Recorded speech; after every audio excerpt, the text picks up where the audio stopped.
She said we're live. We can ask him if we can hear good. Well, she's going to go out there and find out. The warden. Nice on the sweatshirt. How much does A&C pay for that sponsorship spot? I have to talk to him about it. Yeah. Yeah, good luck.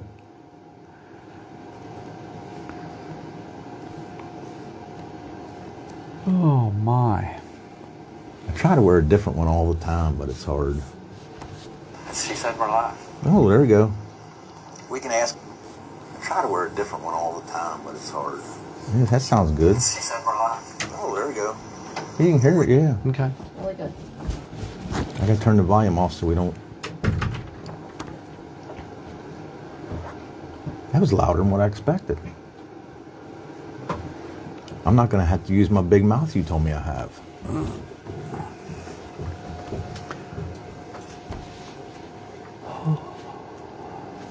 Linda Fogel's tuning in. Hey, Linda.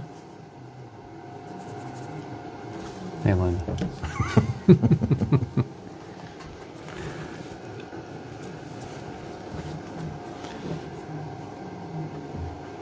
We'll go a few more minutes here because usually we. It's on my screen. Shane says volume's coming through good. Oh, very good. We don't need them little things for the wind. Is that what that is? Yeah. Okay. The gray ones are. I was looking on. The black ones, I don't know what they do. They're on Amazon. They're not that They much come with money to my thing. hook your phone Get that up. thing out of there, Shirley. Well, we got a few minutes here to get things fired up. I was going to. I was thinking about having to have some of that's- those to do some videos for our open house, but I've got This is cool. some people coming for that. Doug McTavish at A Bargain Towing bought me this for the show. Okay. These are Yeah. for the wind. Sponsor. And I think the black ones, there's black ones in this little case here. I don't know if the black ones are just for like indoors or what, but they said the grayish collar one's supposed to be for windy. But this set here, this is nice. It's got a little thing that goes on your phone. Is that a charging case too? Yeah. See wow, look the at that. dots? Oh, fancy.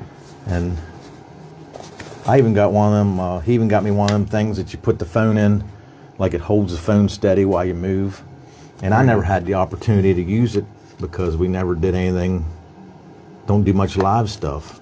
But they're really, at DJI, I think you get them off Amazon and they're not expensive at all. And they work good. He go up and do his, Well, I see. Yeah, you come up to the open house, hang his out. open house story. I can't even do this show in here. You just let me walk around and talk.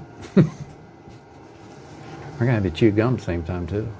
I could do it, but I don't know if I'd be that I used to good. love chewing gum. I could do it. I used to chew gum all day long, one piece, didn't I? Yep. Yeah, just keep it in there and chew it. About a case of Mountain Dew, or about Yeah. one case. I quit soda altogether. Can't tell I'm still fat, but I quit soda. I feel so much better. now my vice is sweet tea. I gotta get away from that. But I guess we'll go live here at 6:04. Don't forget your sponsors. I just need to get sponsored by that mic company. Yeah, yeah. You just sold me. Yeah, see, I just sold them. Yeah, Linda says it sounds good too. So Okay. everything's working. I can't be everything. Now, Very what's good. the chances of everything working? Well, let's Right, not get talk moving too before soon. Yeah, we got to get to the end. Yep. But I guess everybody's tuned in now, so I don't want to talk too loud because I'm used to having this. Welcome to the On Track with Mike show. As you can see, we got Brian Booz in the studio here tonight. We are not live on WRGG 93.7 FM because they had a playoff game come up that I didn't find out about till here a few hours ago. Go GA girls. Yeah, I mean that's good during the playoffs. Yeah, that's good. So can't say nothing about that. But as always, we want to thank Todd Ward at TA Ward Construction. There's pictures on the Facebook On Track with Mike page that of some of the work he's done here the last few months and everything. does a lot for racetracks and does a lot for racers. So give him all your work there. And 717-331-4974 is Todd's number. And also I want to thank Doug McTavish at A Bargain Towing. He hooked us up with these mics here a few months ago. We haven't had a chance to use them. So thank you, Mac, for that. We appreciate it, and hopefully we'll get to use them more. But I got a car towed or a toolbox hauled. Yeah, he's good at hauling toolboxes. Good at hauling cars, too. How many times we called him? He hauled my truck. I mean, he drive a Dodge, but I mean, you know that. He's hauled my 48. Yeah. Let's see here. I just want real quickly, before we get into Brian's deal, because this could be a lot. The On Track with Mike virtual car show, that was a big success. I think it's cool. I like to get some prizes, maybe do the top 3, top 5 maybe next time. Had 121 cars entered, 1,635 votes, which is the like button. Mm-hmm. Congrats to Gunnar Walls. He got 123 likes. Rick Potter, which Rick's just getting a pat on the back, and top 5. But I like to keep track of it because I like to do something in the future. Rick Potter got 71 votes. Cody Breeden was 3rd with 65. Hayden Rowland, our only quarter midget racer in the, not only on the entries, but only in the top 5, 55 votes. And Jeff Erb, a SCDRA car, got 51 votes. There was over 16 different kinds of race cars, including a monster truck and an RC car. Oh, wow. So I thought that was pretty cool. But yeah, I didn't expect it to blow up like that. I just wanted to do something so people could get their new paint schemes out. Absolutely. Because people like to show them. I thought I'll just start sharing paint schemes on the page. Good for and the I thought, teams. well, man, I'll do a virtual car show. And man, I was really pleased with it. Really kept coming in. And I'm hoping to get some kind of maybe something done here that we can give some awards. That way, maybe everybody can get a little sticker or something to give everybody kind of. Exactly. That's good for the teams and good for the sponsors that support those teams. Yeah, Gunner is the temporary profile picture of the On Track with Mike show. Didn't really give him a time. I'm just going to let him on there and let him celebrate till I feel like it's time to maybe have another virtual car show. Mm-hmm. We have the BBR open house, which we're going to go with that. The Hagerstown practices, I don't know if people have seen, they come out. Amazing practice dates. I love practice sessions. I think it's great. March 14th, 21st, and 28th is 1 to 3 p.m. And then April 15th, May 20th, June the 24th, and July 15th, August the 12th, and September the 16th is going to be 6 p.m. to 9 p.m. So it's awesome to see dates like that. I know a lot of people want Hagerstown to do sort of like BAPS do, like not every Wednesday, but throughout the year a few. And I know it's hard on the track guys because they have to prepare the track in the middle of the week and that kind of stuff. But that's great. Always helps people mid-season, people that have issues and stuff like that. Let's see, I think we're pretty good. But we got Brian Booz on here. We got that. Now, Brian, you had a season this year, 2025 season. It was highs and lows. I mean, I'm just going to name off a few things here. He's a 2025 Hagerstown Speedway track champion. Mm-hmm. You won some races.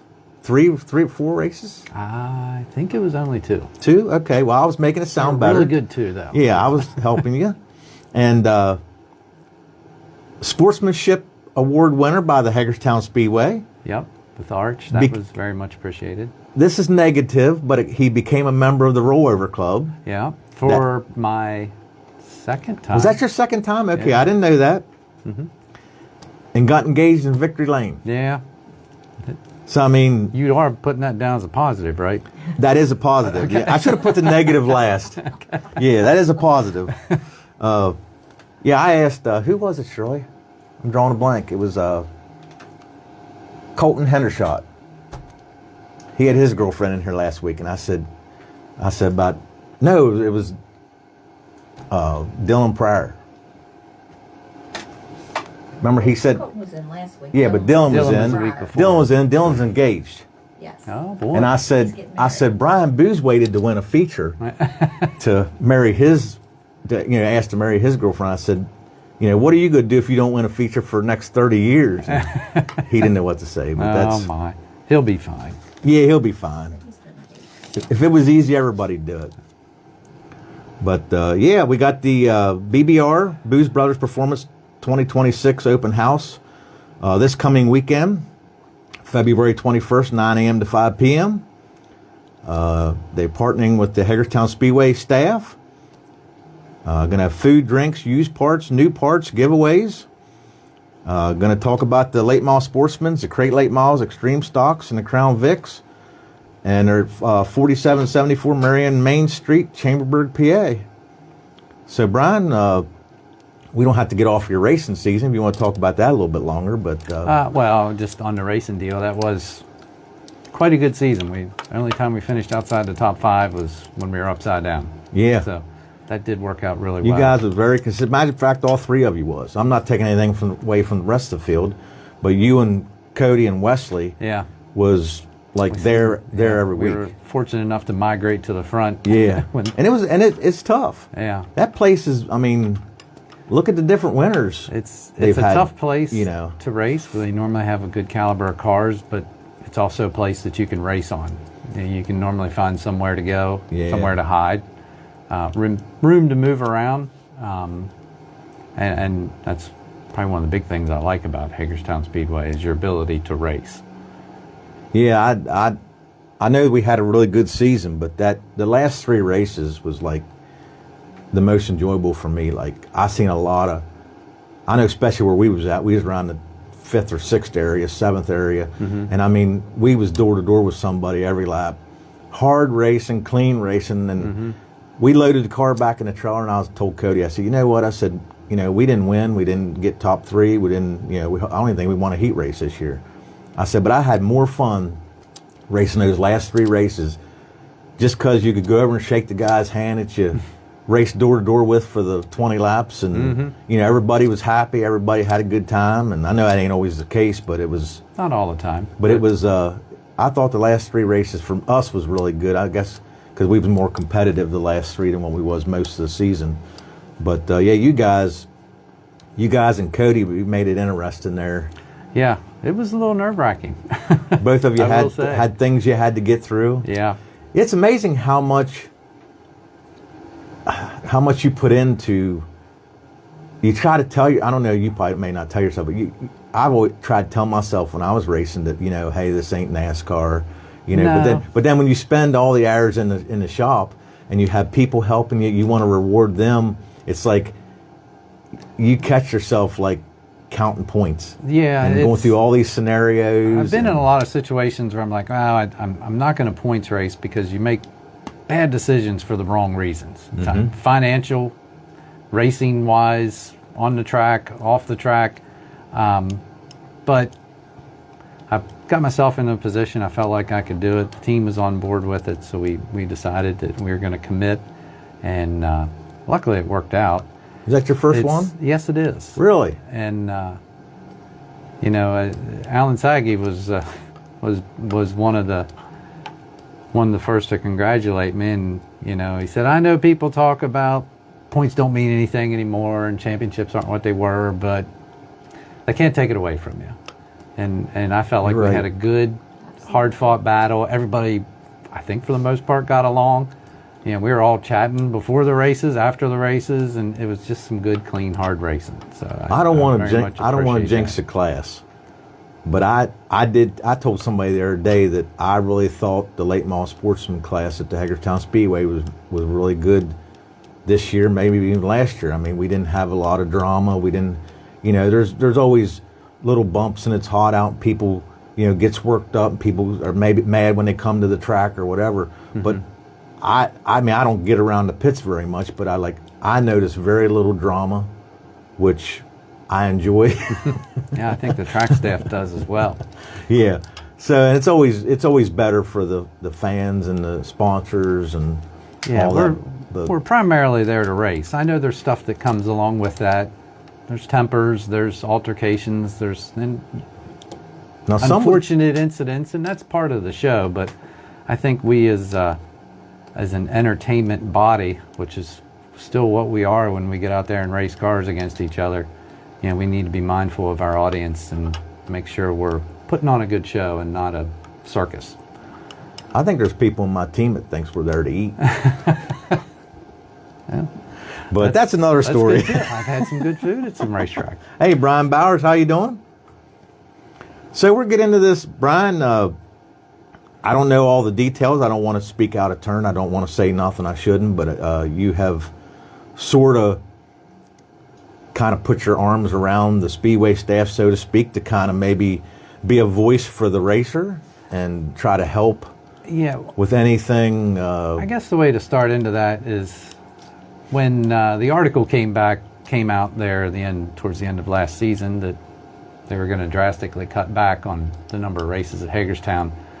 I kind of quickly figured out that wasn't best for, I'd say, me as a racing business, for one thing, as well as other businesses in the area that you don't think about all that.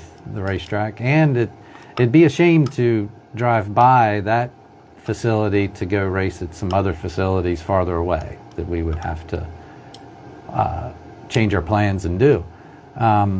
So we started having some discussion. I was able to get some data to sit down and analyze, and I kind of on my own came up with a little game plan working with some of the other staff, and game plan as far as this is the data, I think this is pertinent. Let's make some decisions based on that. Here's what I think we can do. And it was received well. And it's kind of evolved a little bit from there. I guess to clarify, I'm not the promoter per se. I am a consultant. I feel like I'm making decisions, trying to consider everyone involved, the racer, giving them options, and the track and the fans. Yeah. Because and I've said before, in any decision that's made at a racetrack, two of those three need to benefit in some way. Somebody might get hurt by it, but if you make a decision where only the track is good and the fans and the racers are in a bad spot, it's probably not a good decision. If we make a decision where the racer only benefits and the fan and the track's not doing well, that's not a real good decision either. So we need to be mindful of how we move forward in that I don't think respect. people realize how hard that is.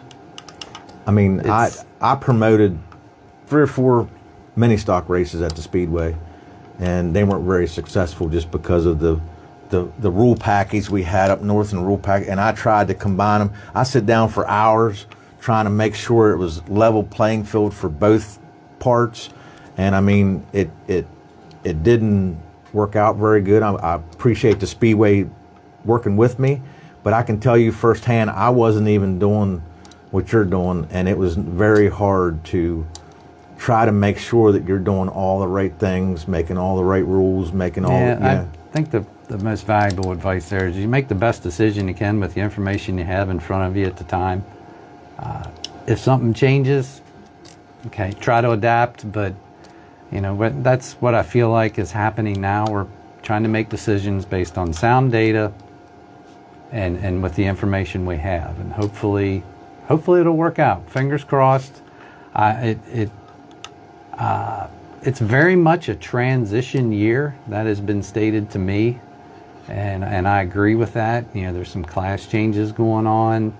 Obviously, the lesser number of dates than what we're used to. It was put to me that it felt like less is more. Maybe have fewer shows that are better prepared for, possibly better, hopefully better promoted, and more successful. And I think that goes with that, if the track's more successful, the racer can be better compensated or be more successful as well. You put yourself in front of a bigger audience to help out the people that help you as a racer and a team.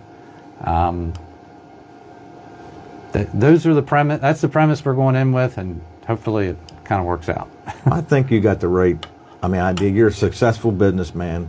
Debatable. But Debatable. yes, we're still in business. But I think, just not just because you're sitting here in front of me, but I think you're very well respected in the racing community from being honest. And, I thought I was too, but it was very hard dealing with racers. I'm sorry. I'm one, and it was very hard. And no matter how neutral you tried to be to prove to people, but anyway, there's a couple people in there. Marshall McMullen is saying thank you, Brian. Brian Bauer is saying it's going to take time, but it will happen. Rick Halson wants to know why we're in the closet. Now Rick already come out of the closet, I heard, but we just ain't seen him yet. I mean, he's got to stand on a step stool or something so we can find him. I guess I shouldn't attack. I shouldn't have attacked him. I shouldn't have attacked him because he didn't attack me. He just wanted to know why he's in the closet. Poor Rick. Poor Rick. I love Rick. He knows it. He knows it. That's why I got one of his bent up door panels. But no, Brian, I mean, speaking from the Marshall McMullen also, it's like we appreciate it. Me, myself, I know there's people that like to race constantly. Mm-hmm. I was one of those people until I got older. And now it's like, I felt hearing some feedback the other year when we was off like once a month that people kind of liked that. It gave them a weekend to maybe get the car more prepared because they was going through working all week plus racing. Yeah, I totally agree with that. And the part of the premise for that also, I think, is it was stated to me that you have a race. Maybe it goes okay, but there's some things you need to work on or something you need to fix. Maybe a piece of equipment's down or whatever. Well, by the time you get that ball rolling towards getting that to happen, you're into another race weekend. So now you're going to another race weekend. You're maybe half cocked as a race team, as a track, and things aren't the way they used to be. Back in the late 70s, I can remember going to the races and being around my dad and his friends and the teams he was involved with, and it was 2 or 3 nights a week. Yeah, like nothing. Yeah. I keep telling everybody too, I feel like I'm not that old, but I like we raced 2 nights a week for how many years, Shirley?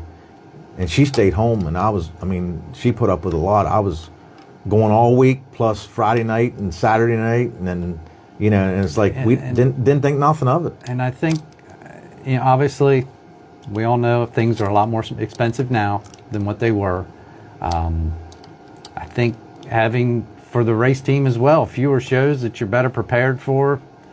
Maybe you won't run out of money as quickly. Plus the practices. I think the practices can help. It gives people an opportunity to get things fixed on their cars that maybe Absolutely. You know how frustrating it is to show up at the racetrack and deal with an issue for a whole night or 2 nights. Pay to get in, pay for your fuel, and have a miss in the car. Yeah, and then you're sitting there changing everything. And that was a huge change when I came from drag racing. I got out of college and I was drag racing with my brother. Did that for 6-8 years. But you can go test and tune every weekend if you wanted to. If they'd run on a Friday night or sometime, whatever. And then you get into a dirt deal and you're like, you get 3 laps, hot laps, and you're racing. I don't know if drag racing's changed. I did it years ago, and if I drag race nowadays, I'd be 400 pounds because we ran one run, and then we went back to the trailer and we waited for 4 hours. Yeah. And everybody gets the grill out and starts cooking hamburgers, and I'm like, are we going to race again? Or are we going to eat? A lot of people have asked me, what do you like better? And my comment is always, they all have their own set of problems. I don't know how you get I'm sure there's adrenaline in drag racing. I never got that serious. But I don't know how you'd have the adrenaline that you do racing, because like it's, anybody that's won a race or anybody that's come from, I want to say, adversity, coming from adversity, like, you have a bad heat race, get tore up in the heat race, start 25th and work your way up and have a top 5 or top 3. Mm-hmm. It's like, sometimes that's a feeling that just you can't duplicate. It's and it's just to touch on that real quick. Drag racing's more of you get prepared, you put everything into that pass, you got to execute perfectly, and then you go back, you reset everything and get ready to do it again. Whereas with a circle track situation, you go out, you're prepared as best you can. If you miss a corner, okay, well, you got another corner to maybe make that up on, or But it also gives you 4 opportunities to be twice as bad. Yeah. Very true. Linda Fogel saying, thank you, Brian, for stepping in and helping. Dylan Pryor says, I don't know how he puts up with Bishop all week. Yeah, that's... Tell me about it. Gets a lot of fan people up at the shop. And they probably had to put a gate up. Yeah, we're going to start charging admission. Thank you, Doug Schatcher, saying, great guys. Hagerstown Speedway saying, thank you. Brian Jones is thanking you and me. Brian Jones, I'm going to make sure that I'd like to have him in our open house, so... Can he bring? Can he bring the water truck? Yeah. May not be the best on fuel mileage. No. You might have to get Mac to tow him. Yeah. And some lady named Peggy Kershner is watching. I better watch what I say there. I can get in trouble real quickly. So just to touch on more of the open house stuff, it's something we do every year. I try to get some local vendors. We kind of clean the shop up, spread all of our stuff out throughout the building, and just open up for a Saturday, cook some hot dogs and hamburgers and probably some ice cream and whatnot. And we've done deals before where we've had pull down rig demonstrations. We've had shock dyno and spring smasher kind of demonstrations. I did have DRP was able to come up one time and do a seminar for us. This year, with everything going on, we decided to try and incorporate the Hagerstown Speedway scenario with it, since we know there's a lot changing, a lot going on, a lot of unanswered questions. So we thought if we can get the staff involved, maybe put faces to voices or names or whatever, and maybe try and interact in a less intense environment as it is at a racetrack, and maybe it'll help everybody moving forward. So that's what we're gearing the afternoon of our open house to. It's going to be a lot packed into it. Yeah, we're still a little bit in flux on how we're going to do it. We're trying to have an example of every car that's to compete at Hagerstown.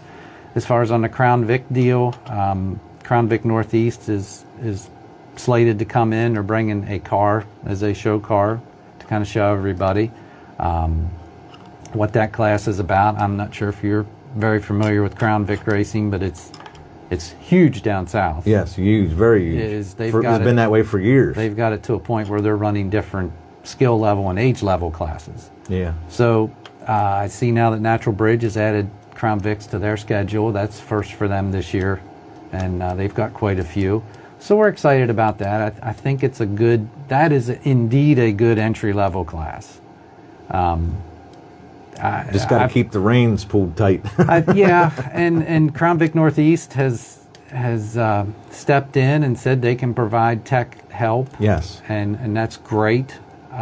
We had them on the show, and in a sidebar of talking and getting involved with the racetrack stuff and talking to racers, the tech department and having more tech has been an overriding theme from racers. And I very much understand that, and I agree with that. So that has been a focus, and that's another thing that we're looking to touch on in our open house get together. Trying to get all the tools put together and have everybody ready to do some tech demonstration stuff. I hope that works out well. So the racer knows a little bit more what to expect, possibly alleviate some confrontation that may happen in a tech situation. I feel if everybody's a little more prepared, on both sides of the coin, it could be it could be a good experience. Yeah, what I have learned in the past is that even when a track does do tech, like most people are, pulling into their trailer or their crews down there pulling, looking at the car, looking at tires, whatever for that particular class. So even if the track does do some teching, like nobody sees it, because I've heard things in the past like, well, this track wouldn't have had all this problem if they would have, did teching or been. And I'm like, interesting you say that. And I'm like, well, they did do teching, like, but I'm not saying you got to be at the scales all the time. I'm just saying if you're not like strolling by or parked there, like you could miss the cars they do check. Yeah, and I think being a little more transparent about, Yes. I would say, report what you have checked. Yes. And let everyone know, hey, these guys were checked, and this was all found to be legal. And Well, I agree on even if it's not legal. yeah, well, Because whatever. because then you get a honest answer from the track. Everybody needs to know that that the department's doing their due diligence. Yeah, you know, that's what I mean. And everybody just gains confidence from that. Is where I'm at. I understand that to be what the racer's concern is. They want to make sure they're racing on as level of a playing field as they can get. So that's been a big push. I'm hoping that works out good. The demonstrations this weekend, I don't know. We'll hold that in check. We'll see how that goes. But it's still trying to come together here at the 11th hour. But we'll still have everybody there talking. Hopefully, answer some questions. You know, we got the new class here. We'll call it the Extreme Stock class. That you were talking about doing your north and south rule migration deal. Yeah. And a lot of work and hours and hours. Yeah. You have BAPS, and then you have Bedford, and then you sitting down. Yeah, I mean, there was a meeting that was had that kind of pulled a lot of input together to try and figure out what way to go with the rules. And I do know that there was a little bit of I won't say misinformation, but maybe an incorrect statement of how they were trying to craft the new class and saying, okay, they're just going to combine the Semilate stuff and the pure stock stuff. And I think really that's not really what happened. It was more of pure stocks are now opened up to where cars from other tracks, the rules have opened a little bit more so that they can come in and race. And don't have to come in with a disadvantage or vice versa. Or that they're just not allowed because they don't have a stock firewall, or they don't have a stock floor plan, or this thing's set back too far, or this and that and the other. So I feel that was a benefit. And it was also intended that if there are Semilate cars that are, we'll say, not as sophisticated as what the Semilates have migrated to, that they could probably have an opportunity to change a couple things, put some small tires on, and come down and race. I won't say down, come over and race. Because it has the potential of being a very competitive class. Because the 8-inch tire is an equalizer. And, you know, it's a transition year. And for that extreme stock class with the 400 deal and morphing them with the 360s, allowing the 4-barrel, and it's going to be interesting. I hope we get some good participation. It was very much came together later in the game. That's why the rules were so much later, because it was originally slated that they didn't want to do any of them. And after analyzing data, I felt like there was a group of people that were supporting the racetrack that we didn't totally want to alienate them and not have a place for them to race. So that's when the new class kind of took hold. So hopefully we can get some BAPS guys that want to come down and try it. I think some other tracks in the area, their cars are legal. They could come down and play in our sandbox and see how it goes. It's a great facility to race at. Yeah, Todd Ward saying, listen on the radio. Thanks for everything you and your family do for racing over the years. Really like the involvement with Hagerstown Speedway. Michael Walls saying Trailways in Lincoln had tech area that top 5 went to. And I remember them days too, maybe not those speedways, but where you went across the scales and then you had an area you had to pull into and, you know, be checked out. And but I think also, I mean, I'm not trying to, I don't want to overspeak. I don't know what all the involvement is, but I also think that just getting clarification to the racers. There's so many spots, and not that I'm some book scholar, but there's so many spots in a lot of these rule books that are like so hard to comprehend. Some of them, or we and then- call them gray areas. Yeah, and you're- then you go to someone, and not to throw anyone under the bus, but you go to an official and they say, "Well, I don't know what to tell you." yeah. And then go to this official. I don't know what to tell you. You're like, well, just give me I give me the A to B on what the rule means, and Yeah. so I know what to do.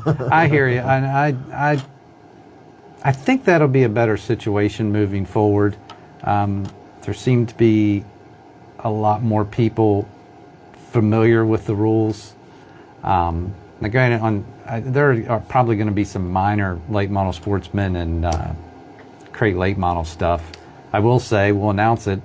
It hasn't.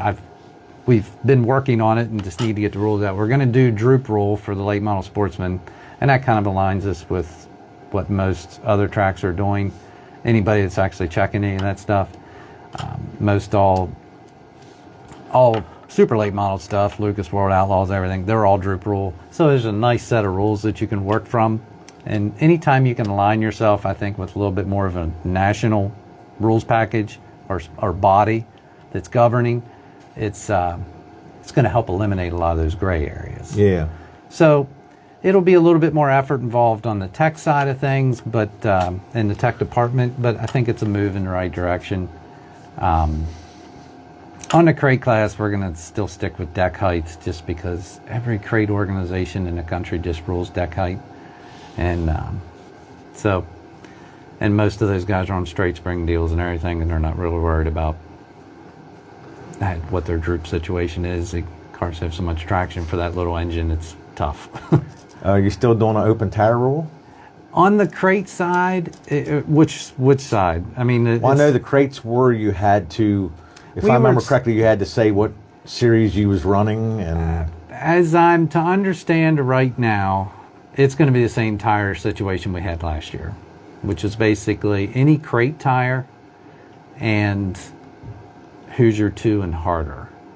I mean, I'm not trying to put you on the spot. I'm just asking if Yeah, you don't we- if you're not sure yet, that's fine. I don't We were want kind to make you feel of trying like to change some things there, but part of this process was Potomac and David Williams.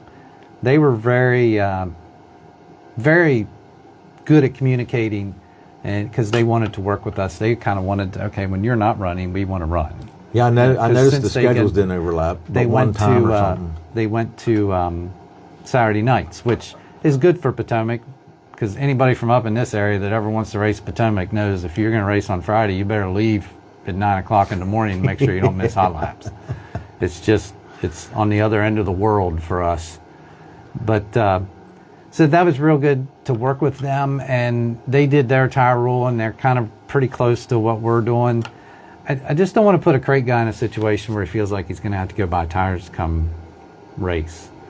So I'm a big fan of the crate class. I'm sponsoring the crate class, Booz Brothers Performances, again this year. So hopefully we'll get some good car count. Hopefully that we're still planning some decent races. We're putting the crates with that Lucas race. I think that's a good opportunity for the crate guys if they can swing it on a Sunday evening. Come get on Flow Racing, put your sponsors on TV, put yourself on TV. Yeah, that on a good always show. means a lot. think And I know that'd be great for those the late guys. model sportsman is with the Saggy race this year. Yep. So I look for that to be, as That far should as be a good everyone's deal. job works out, I look for that to be a big. Yeah, A big very turnout. excited about that one too. Keeping the Saggy on the schedule. Let me ask you a question here, just your opinion. What do you think about the new rule that come out with the one steel block association with no groove, no sight? Oof. Boy, I gotta watch my tire guy friends. Some of them. I know. I feel for them guys, but like us being a small team, I Yeah, would love it's- to just take the tire off the tire truck and throw it on the car and be like, we're ready to go.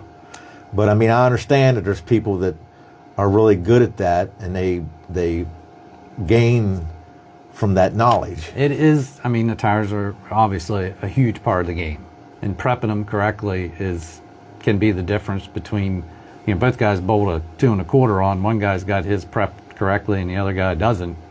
Yeah. It's going to show up on the racetrack pretty quickly.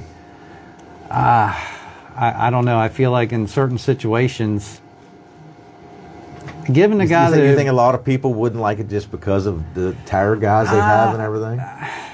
Boy, that's a tough one. I like it, but I don't like it, if that makes sense.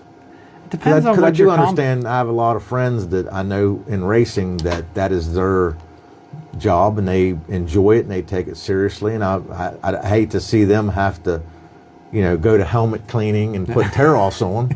But There's nothing. nothing wrong with that. There's nothing wrong with that. I'm telling you, do that wrong. You do that wrong, you'll know. Bad night. Yeah. Yeah. But you let them, you yank one tire off and all 15 comes off, you'll Yeah. find out real quick how important that Yeah. is. I'd say on the tire situation, I mean, it's always been in our sport that there's a lot into the preparing your tire correctly game. I was very surprised that series come out with that. I was Yeah, very surprised. Well, when they first did the NLMT Hoosier deal with Lucas and Outlaws, it was supposed to be a no grooves, no sipe thing. And the teams, from what I am told, quickly said, no, we need to be able to work on these things. So then that put it right back into everybody's grooving and siping and doing whatever they need to do. I mean, there is science, it seems I like. know. And you walk around a pit area and look at the different ways guys have prepped their stuff. I know. You prep a tire the right way, it'll last a lot of laps. You prep it the wrong way, you'll be chunking out in 5 laps. So There's also an advantage to having that history underneath you too. Like I know whenever we went to these new tires, our race team specifically had some issues, and As a lot of people do. we didn't get to run. We had some parts breakage, had some time off, so like we was way behind the American Racer or Hoosier new tire because we didn't have no track time on it. Mm-hmm. So someone that that's kind of a part of racing in general, though. There's a lot of tribal knowledge that just that's kind what of I'm saying. comes There's a down lot the of pipe. knowledge that people that- have that help them out with speed. Yeah, I mean, I don't know if we'll ever get away from that, but yeah, it's part of it. And I'm gonna hold on a solid. I have no opinion one way or the other. I'm not on saying that. at the Hagerstown Speedway. I'm just saying your opinion on that rule, what you thought of it. Yeah, I don't know. I'm a little bit more towards let the guys prep the tires. I'll be the like, way this they is want not to. concerning the Hagerstown Speedway. Next thing you know, they was on the show talking about no groove, no sight. Brian Bowers, I'm sure this is still true. I don't know whether there's any rule change, but he wanted to know about the 525 still being able to run it. They're still legal. Currently, the I don't know. 525 is still a legal engine combination at Hagerstown, and there's been a lot of effort put into honing the tech procedures for that as well. I run an ANC 358. I have a car that has a 525 as well. Mason's driven it. Levi Crowd drove it some. It is I'll tell you, the dollars and cents part of it is hard to argue with. But we'll see how that works out as we continue to get more laps on it. And as we saw them filtering up more from the south, we felt like as a team and as a shop, we best jump on this sooner than later, so that if it becomes a bigger thing, at least we've got some more knowledge built up that we can help some guys. And that also they gives the wanna move Speedway that. more knowledge Yes. as to what works, what don't work, what helps them, what hurts them, that sort of thing, to make them comparable. Buddy Long, great job, guys. Going to try to get up there Saturday. Hey, buddy. Hey, buddy. And John Belungi. Hey, gang. Hey, John. Oh, my. Wonder if he's in town or whether he's in Florida or Hawaii. He's probably or laying on a beach. He's the somewhere. Globetrotter. Yeah. John the Globetrotter. But yeah, well, Brian, I think it really sounds like a good deal you're doing here. I mean, you're not going to, unfortunately, we can't make everyone happy. But I think a lot of people just want to see they just want to kind of have someone just to give their voice to. Yeah, by all means, I guess I'm throwing myself under the bus here. I didn't. I'm not the final decision on anything. I have input. I try to weed through it all and help those that make all the decisions, help them make those decisions. It is a tough deal. You're never going to please everybody. We all know that. But we're going to make a good effort anyhow. So again, it's just the big thing is I didn't want to see the track sit idle. So I felt it was best to try and help out. And, and there's great staff there. And there are some changes with some of the staff, and everybody seems to be enthusiastic moving forward here. Hopefully we can have a lot of them Saturday. And looking for a good, solid season on that part of it. Now I guess Earl Moen's on here. Hey Earl, how you doing? I guess he wants to discuss the starting box, I guess is what he's saying. Where to start the race. The box is too big. So I'm figuring down there, I was always told from the flag stand, you can start from the flag stand to the cone on the guardrail there at the opening is what I was always told. Yes. There used to be 2 poles, but then there's that guy right in the middle of 3 and 4 or to the opening. I feel like having a wider start box is good, and that gives that leader, whether he's been pill drawed that spot or earned that spot, at least it gives him some leeway on where he wants to fire. I will say, I don't know that this has been finalized, but I'll tell you my opinion, is we should obviously we do double files when we start, but after that, it should be Delaware. Delaware double file. Go ahead and give that leader the ability to have that advantage he earned by leading the race.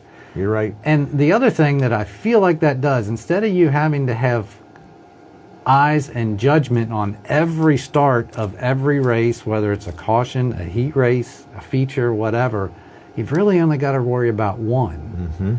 And then once you go double file, Delaware double file, the leader fires, everybody else fires with him, and is what it is. Well, let me be the devil's advocate for a moment. I'm not saying I'm the one, I'm not raising my hand trying to be the big guy or anything, but 2 years ago, they was asked about opinions on things.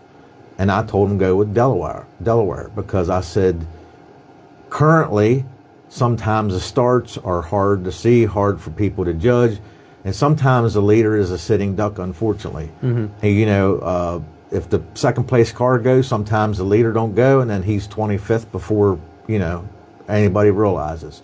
So we went Delaware that following year, and I thought it went well. I thought everybody loved it. Well, the word I got back was that, and I'm this is hearsay, so I'm not going by anybody. That I heard that they stopped doing it because the racers did not know where to line up on the restarts.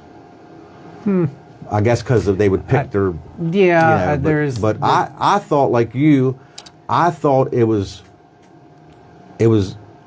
great for the leader. He wasn't going to get screwed on a restart. The track didn't have to worry about making calls on a restart. And, I think that's the most valuable part of it, is it eliminates another point where a track has to make a judgment call. Yes. Hey, that guy jumped or that guy didn't or whatever. As far as your lineup deal, I've seen it. I think probably the most efficient way to do it is obviously leaders up front. Second place guy can pick in or out, but from there on out. I think that's where they got confused. Yeah, but just the second place guy. Yeah, then the third place guy has to go, He's got to go, he'll have to go out, but then the fourth place guy. Has to be in fourth place. Yes. But I'm supposed to be behind that guy. Yeah, and I get that. And I think with some good people working in the tower, which we have, I think it'll be a pretty seamless deal that they can just roll back the lineup and say, you're in. And there was a couple people that was... because what goes with that, because I do want to say, another thing that was kind of eye-opening to me with getting involved with race operation a little bit is be mindful that when you start the night, there's now a clock ticking. And normally when there's a clock ticking in a business like that, it's got a dollar value associated with it. So the longer the program goes, the more expensive the program is to have. So if we as racers can line up quickly, get to the starting grid quickly, and move the show along, then that'll make everything better for obviously the fan and the racetrack and you as a racer. At least you're getting out of there at 10:30 maybe, and on your way home hit Waffle House and those nights in the past, and everybody knows, everybody's seen me race. I'm not perfect by no means, but there was nights where people would sit in the pits and be like, "What are we waiting on?" And it was like one driver that would not get in and find her. Just like, we're going green or whatever, you know. So it's but I mean that kind of stuff. We're all in this deal together, and I think if we can, make that a little easier. I do go for to bed about 7:30 now since I'm older, so you got to get. We can make it over. easier on the track staff, and the track staff. We're not going to sit here and the complain racer, about everything. I just Rodney Walls wants to know how much different is a 625 to the 525 look wise. From what I'm to understand, with a 525 is a total GM produced stock component engine. A 625, I'd say the easier way to state it is they use the block and the head castings. So now outward look, you're going to have your cool pack cover and you're going to have your cool packs, but the very first thing is you're going to stick a bore scope in the cylinder.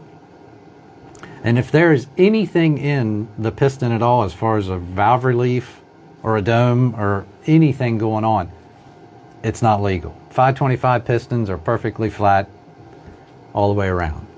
So that's your first easy way to see a 625 to 525. Pull valve cover. They don't use any of the stock valve train. It's different rocker arms, different valve springs. Everything's different in that respect too. So there's some pretty easy checks. And then the other last easy check is you put what we're calling a go no go box on your ignition. And if your rev limiter is over 7,500 for a 525, you're not legal. And the 625s need to rev. The 625s, you're going to turn that thing harder. Okay. To make the 700 plus horsepower that they're supposed to make. That was designed, from what I'm told, to be competitive with some of those more aluminum motors. Well, they do run well, and they are running when some of the Southern All-Stars kind of smaller. Most of the racetracks in the South are smaller anyhow. But they run well in those situations, and they're obviously a more economical way to go about it versus a super motor. I mean, I've seen some rule packages that they're putting 1 inch restrictor plate on an open motor and 1.250 on like a 365 wide open steel block, and then a 525 can run legal. And I think the big thing that you're seeing is you're having to work with rules to get car count. Not everybody's got the same combination, and it does make it hard from a rules body standpoint to try and work with that parity. From coming from a drag racing side, we're used to it. We've done that forever, and I don't think the circle track area is as used to that. But I'm also in the sense that you kind of got to adapt or die here. We can sit and let costs go out of hand and car count continue to nobody dwindle. likes change. Yeah. But you have to understand it, and you have to learn. And not all the decisions are going to be made right the first time. I'm sure of that. I thought everything was pretty well. I mean, I wasn't driving a race car, and I wasn't leading races. I wasn't up front. But I thought, now Cody Breeden, he was really, really good all year. Mm-hmm. But like even when nothing against Pilkerton, but when he come, he won one night, and then the following night he was running like 5th or 6th. I mean, I think it all really depends on the track surface, the track and where you start. Yeah, where you start. So I mean, I was, like they had the microscope on them, trying to figure out, what's even and what's not even. Yeah. And I thought the racing was pretty. I mean, I'm no rule maker. Nobody cares what I think, but I thought the racing was pretty level as far as people we was racing with and stuff. Yeah, I would say you're very correct. That was my observation. I mean, everybody as well. wants a bigger advantage, but it's like, I just, compared to the guys running the 525s, it was also, what's his name from Potomac was running one, and he had Jimmy nice Jesmer. And he had nights where he was really, I mean, he led that one race, almost won it, and then he come back 2 weeks later, whatever, and he would run, whatever kind of heat race you was in is kind of dictated what your night was going to be like. Yeah, it obviously wasn't that if you had this certain combination, you show up the racetrack, boom, you're winning.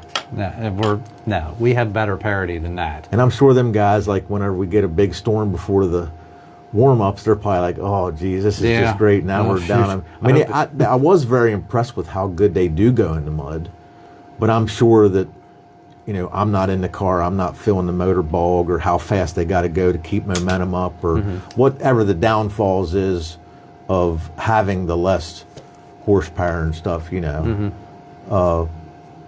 Brian's saying Delaware restarts is the best, less chance of jumping. Phil Hose, good night time for the old people to go to bed. And not Kerry Breeden. Oh, geez. He said, I'm just reading what he put.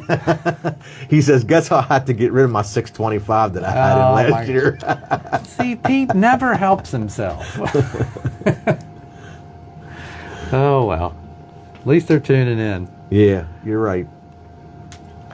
I'm glad you said about the extreme stocks. I'm glad you said about the semi-late deal. I know a lot of people have new cars, which is, I'll say, really updated or more extravagant. But I know the semi-late deal. But that was one of my questions. Watched it progress quite a bit because I mean, like when I was racing with Cody and we were running, were they still called semi-lates or were they pure stocks? I can't remember. I think we were pure stocks one year, and then the following year they became semi-lates. Yeah, I don't know that car is. Well, definitely the one that I was running was not as whacked out as what I've seen in some of the newer stuff. I just feel like, well, when you look at the average car count, there are less than 10 cars all year.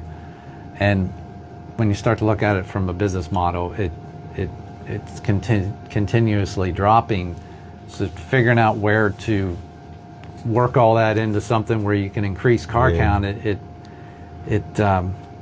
continuing down that path did not seem like the right path to go down. And it was getting more extravagant too. Yeah. It was people that had, I mean, more power to them, but it was, I know people spent a lot of money to have their engines set back last year, and a lot, I know guys that really chopped their cars up to move the engines back. That's what I've been told as well. Yeah. Front clips aren't where they're supposed to be. I asked a couple of them that, once they legalized the move back, that people was like, well, I got to move my engine back to be competitive. And I was like, what'd you have to do? Oh, we had to hack his frame. Because, like Shane's car, the headers are right against tubes, and that car, the driver sits way forward. So the driver cockpit is right there at the engine. Like, I don't know how you'd ever. Yeah, and I think that's the big thing is. I'm not saying impossible, but. It was never intended that a pure stock's going to try to compete with a semi-late. Just a semi-late's going to be on small tires. That was not the premise of that we were moving forward with. Do you have to open up those rules to allow some cars from other tracks, and to take the rules in a direction of what like IMSCA street stocks are, to where now you're working again with more of a nationally recognized sanctioning body that's got a more a robust set of rules to work with. Now I heard IMCA, I'm just hearsay, I didn't look at the rule book. Someone told me that IMCA requires like 1.75" tube roll cages, and a lot of the cars are 1.5". I around did this see area. that. That's why I think that they did put in the rules that that's an absolute 1.5" 95 wall minimum. I think is where they're at. Yeah. I wouldn't run. 'Cause Well, those of course, people we that- run around there in 1.5" dirt late models all day, but Yeah, because there was people that wanted to try to get IMCA up this way, and they're like, well, we'd like to too, but then everybody's going to have to build new cars.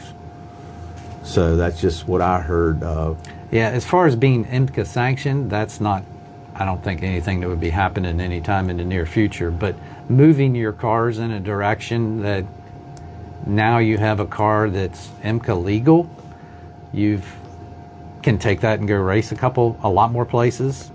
I mean, just look at the You car keep counts down south. You keep your resale value of your car up because now you're IMCA legal. Some of the things, you look and read rules. They're like, okay, you got to have stock firewall, got to have stock floor pan. Well, where am I finding a 81 Monte Carlo firewall that's worth using? And it just, those things, they had their place in time, and I think that time has long since passed. Makes the cars easier to work on, makes them easier to tech. I think there's a lot of benefit there. Again, the biggest one is that you're kind of aligning yourself with a nationally recognized set of rules, and that's probably the direction we need to move. I know most of them have the cockpit is steel, or steel floor and steel front, and then some of the pure stocks had a piece of metal that come up over the shifter area, and then went straight over to the door, and I guess down to the frame. So it was up to the belt line on the car. So you had steel from the drive shaft area. Now would something like that be legal for? Do you know? I mean, I don't know if you know.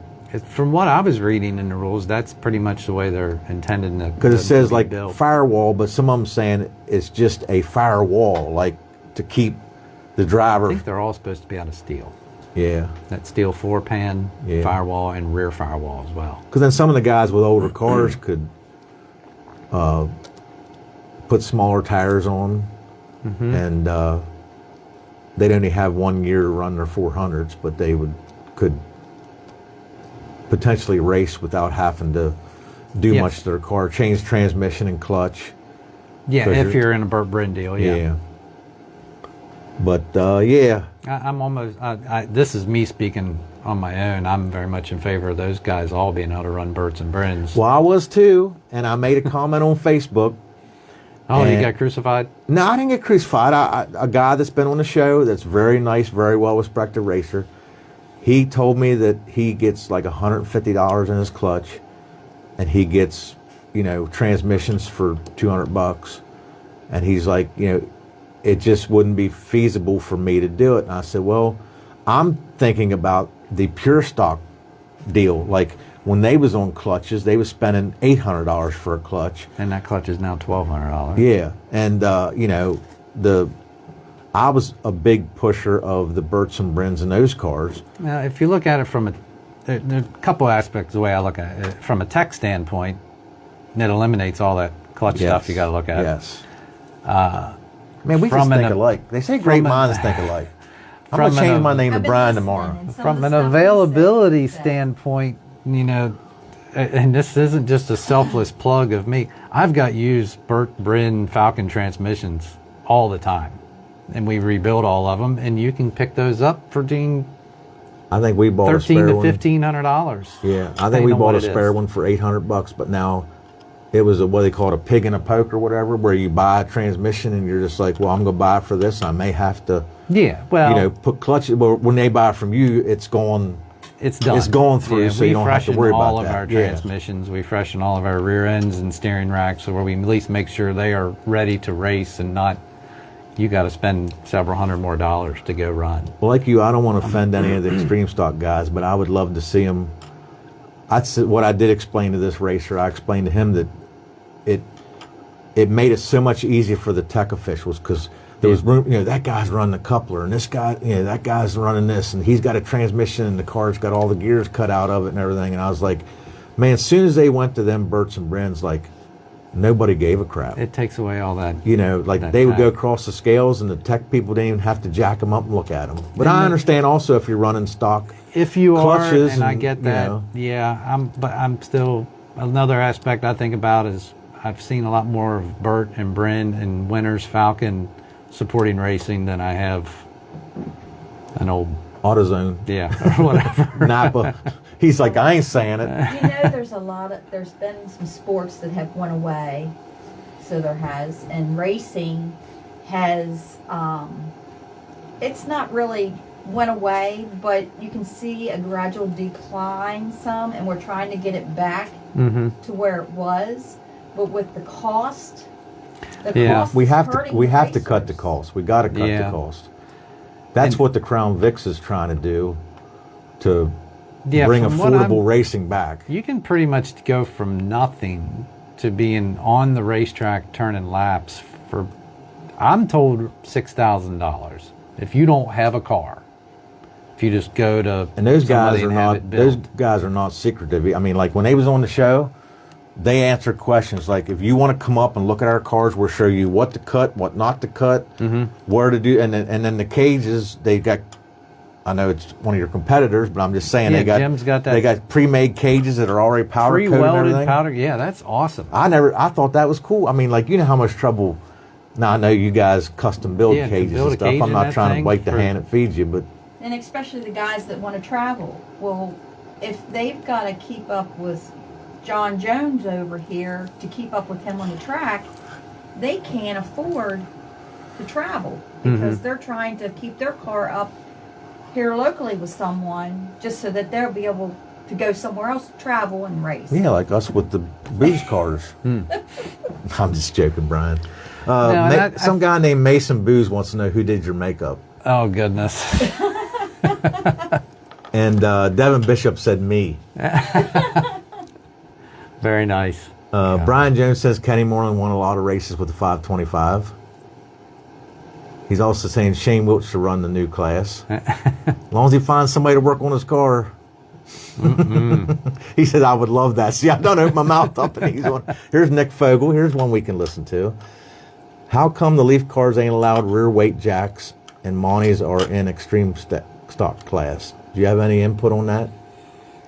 Boy, I I didn't know a Leaf car ran don't weight jacks. have a lot of experience with that. A Leaf Spring weight jack car. I'd have to get back to him on that. I'm not familiar with that either. Yeah. I know they can run sliders on them that's not allowed, but I don't know they ran weight jacks.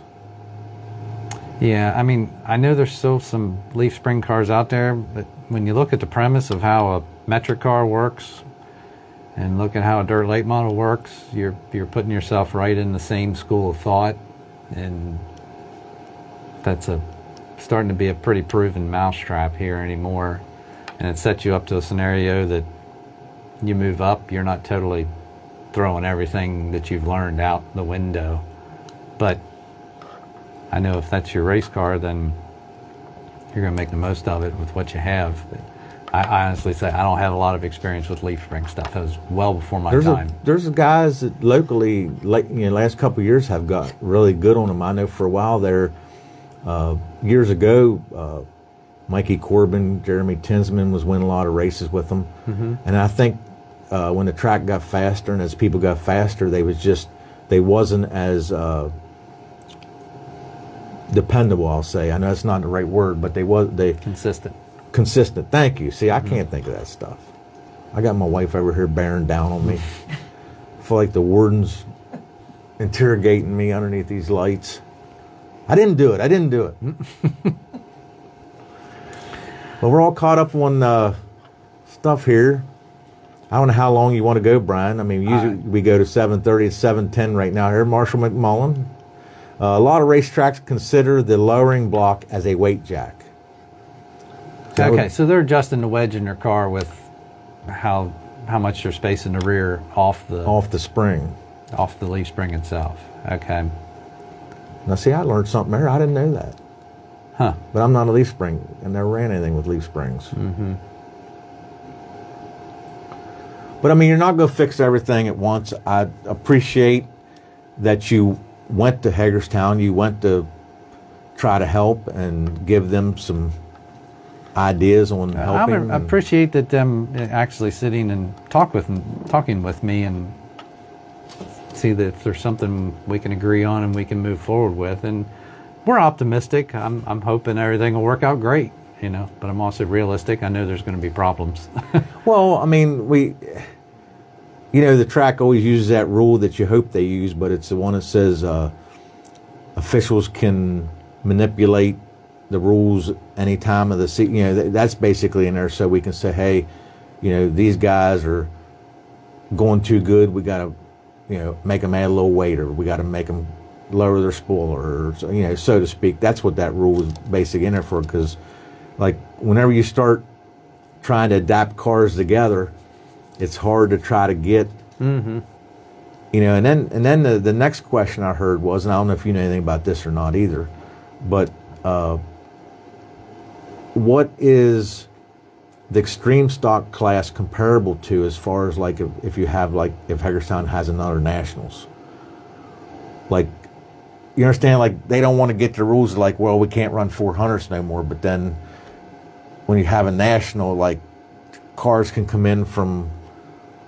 Yeah, that's been discussed a little bit, but not in depth, because I know there's been the whole home track rule thing, which sometimes works, sometimes doesn't. As far as what it's comparable to, I'd have to refer to some other people to find out exactly what. When I look at some of the rules, obviously the BAPs and the extreme stock and their 360 deal that they have going on, with this year in a small car nationals kind of race, that's going to be an odd thing, because you're still going to have 400s, you're still going to have, and you'll have some 360s and whatnot. Hopefully the parity's been worked out so that they race well together throughout the season. The migration towards just a 360 package, I think that's a better situation. I think there's more tracks around that utilize the 360 package, so that should give guys more opportunity to move around. I believe Potomac's, I think they're hobby stocks. I think that's what the class is called. I've looked at so many rules. Bedford's was really like strict one. They used to be really strict. Yeah, I believe it was they more still, like the semi-late rules was closer to the. Yeah, Bedford still has the semi-late. The Hagerstown hobby stocks. Yes. From what I see. Evan Faust is saying the rules cover most home track rules now. Every week should be like a hometown rule. Okay. I'd say he should know. Yeah. That's his I gig. mean, it's a question. People, a lot of racers, they don't mind going to more restrictive rules to help out with cost, but they hate that. And this is not on your shoulders by any means, but they hate the fact of, we're going to have a nationals and have home track rules, and then these guys come rolling in with, semi-late cars with small tires. Such and such track extreme stocks, you know, and they're like blowers sticking out of the hood and everything else, Chris Brezzer did want to know, which I don't know if you know this or not either. I figure they are because they're listed as a regular class. He wanted to know if the Crown Vics was going to be a points class this year. Have you heard anything about that? That I don't know. I'm working on the point situation a little bit.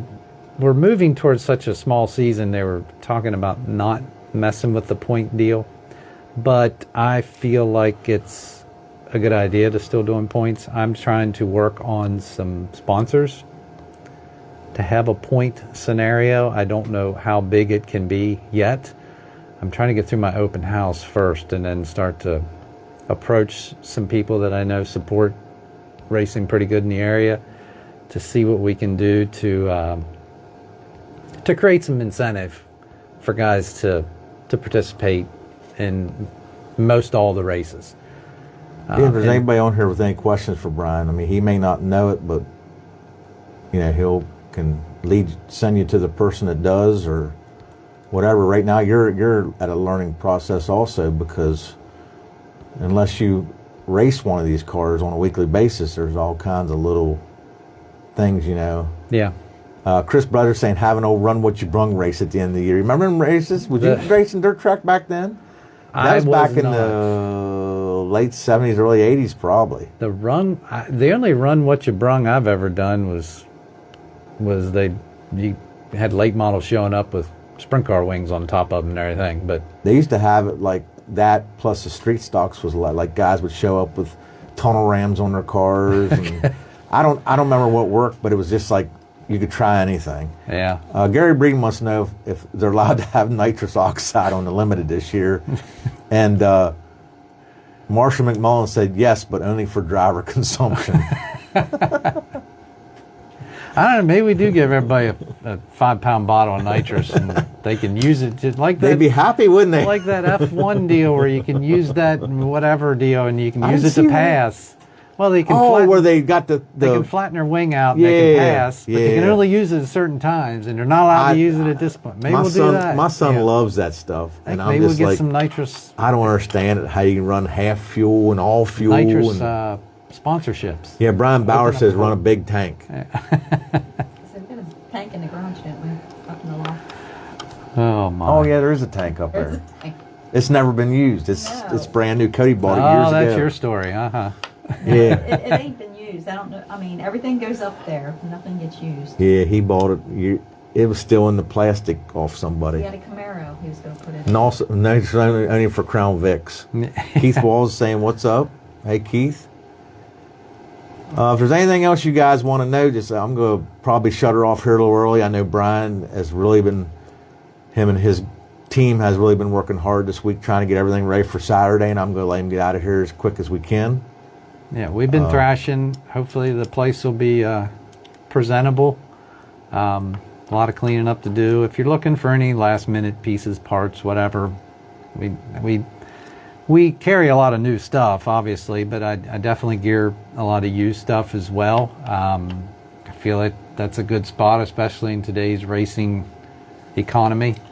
If you can get something decent used for a fraction of the cost, that helps more guys stay on the racetrack.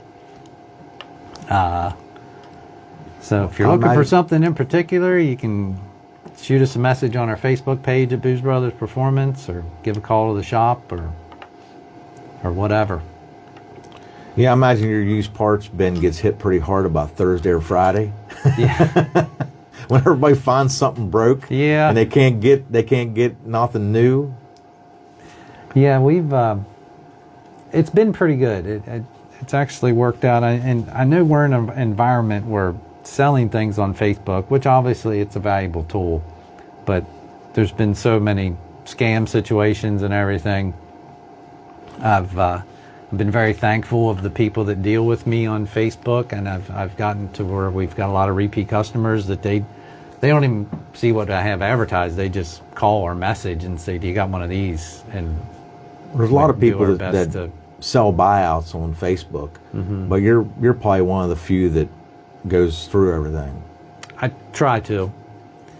Yeah. I mean, not like that said, they don't, somebody that I'm not familiar with don't check something out, but I mean, a lot of them is like, bought this in a buyout, here it is. That's a good way to say it anyhow.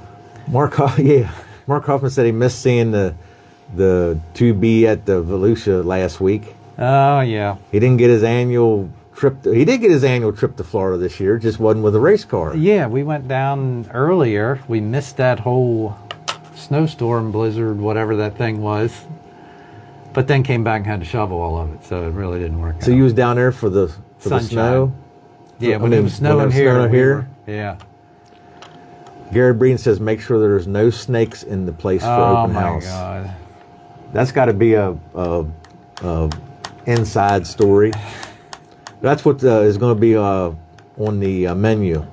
Yeah. Snake burgers. Snake bites. Snake bites.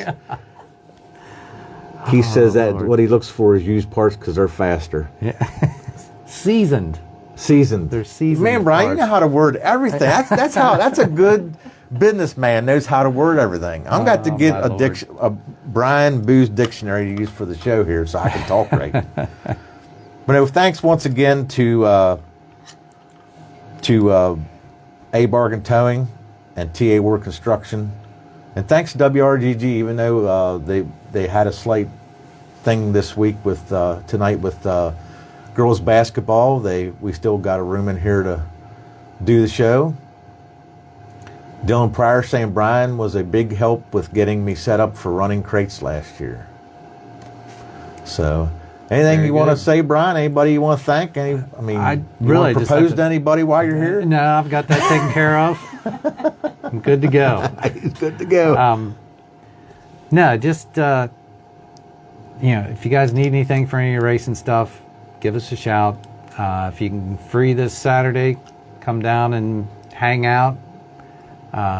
Should be a good time and hopefully informative. If you have any questions about stuff, that would definitely be your time to ask. Hopefully it'd be somebody there who could get the answer to you. And I guess everybody get ready and let's have a good, successful race season for everyone involved, I'd say is the important thing. And thank you, Mike, for having me on. Thank you. And everything you guys do for the sport. We try to promote it, but it's I can't always say it's I do the best job at it. I try. Yeah. Yeah. That's all we can do. But, yeah. Give our best effort. If you'd have told me I'd be doing a radio show 4 years ago, More than that. was it more? See, I've been doing it this long and I still suck at it. It means you're getting old. That's what You Dylan can't told me when I remember. left. He yelled across the yard. He said, "Don't." He said, "Don't suck." Matthew Baker, are you going to remind the fans opening at BAPS is March the 7th? Okay. Yep. I do have that wrote down. Also, I have wrote down about the Lincoln Icebreaker, February 28th and March the 1st. Insane. But good for them if they can get them in. Chris Brothers says, "Is Shane performing? Is Shane performing a wedding at the track for Brian?" And I'm sure his fiance is saying, "Don't push it." She's taking down that guy's name. I'm Yeah, sure. don't push it. But thanks, Brian, for taking time. I know you're busy this week. I'm glad we could come in and get you a little bit of airtime. Everybody head up to the BBR this Saturday, 9 a.m. to 5 p.m. Going to be all kinds of stuff going on. People going to be there.